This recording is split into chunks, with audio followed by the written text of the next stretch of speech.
Blessed are those who hunger and thirst for righteousness, for they will be satisfied. Blessed are the pure, for they shall see God. When I first started, I wanted to learn this two here together. They're not even just going to read the full Bible passage, but they're actually very closely entwined. So, righteousness. Do you get angry when you see injustice? It exists on a big scale with genocide, institutional discrimination, abortion. But we also see it at a more local level, whether it's just blatantly racism or someone being rude to the waiter or you getting blamed for something your sibling did. That is what thirsting for righteousness is. As Lord touched on a few weeks ago, justice is what someone did.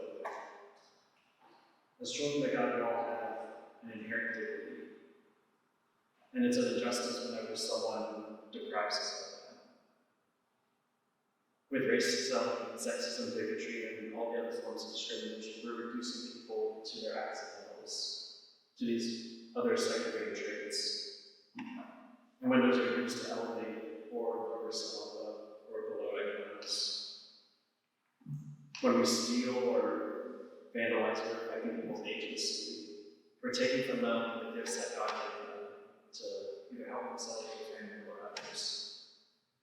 When we slander or gossip, we're robbing people of their reputation, usually in a way where they're not even there to defend themselves.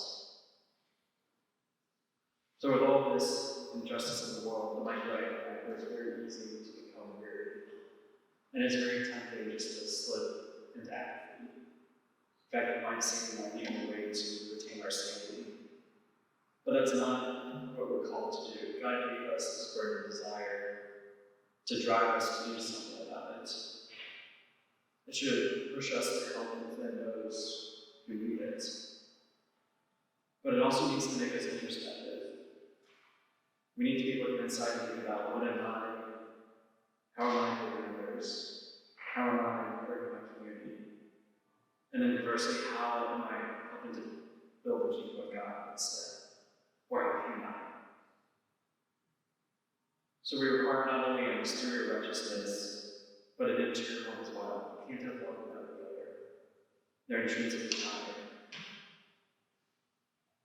How many of y'all push yourselves to do well in school, at sport, maybe a video game? That desire for excellence, we need to apply our spiritual lives as well.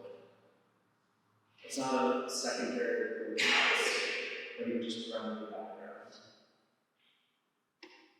And as peculiar as it may sound to all of you, I am at that point in my life I've been through both where I feel way more about my relationship with God than my job, career, or hobbies, any of that. Because I've seen how little those actually provide. And they just pale in comparison to whatever we can provide.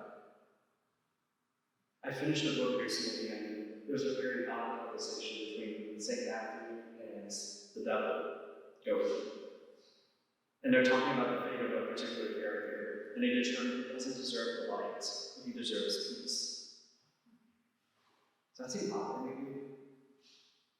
Because others are not intrinsically linked to each other.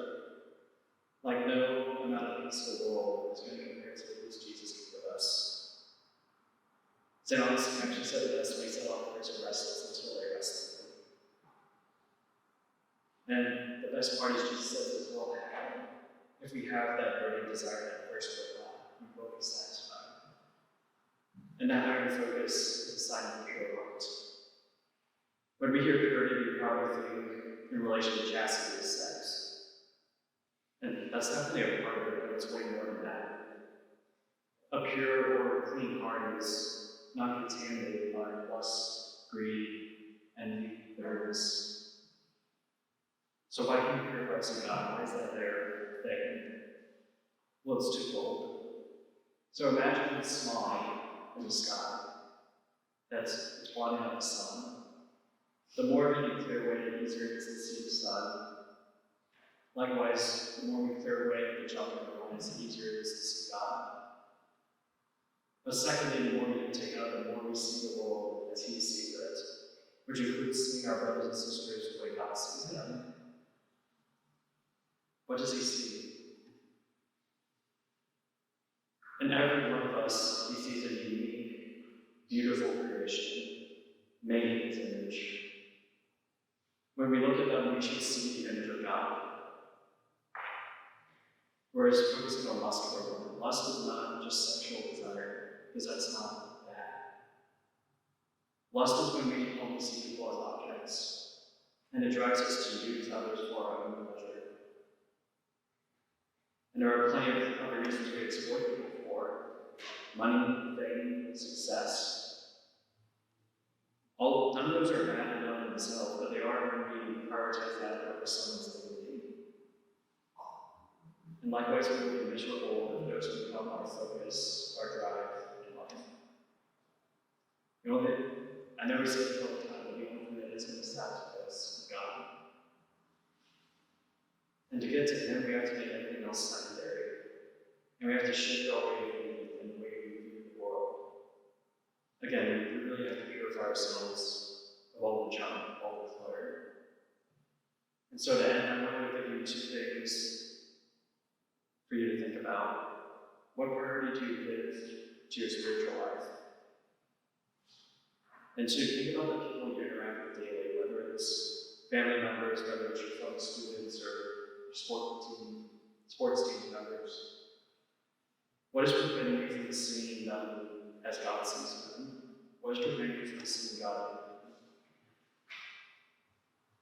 in them?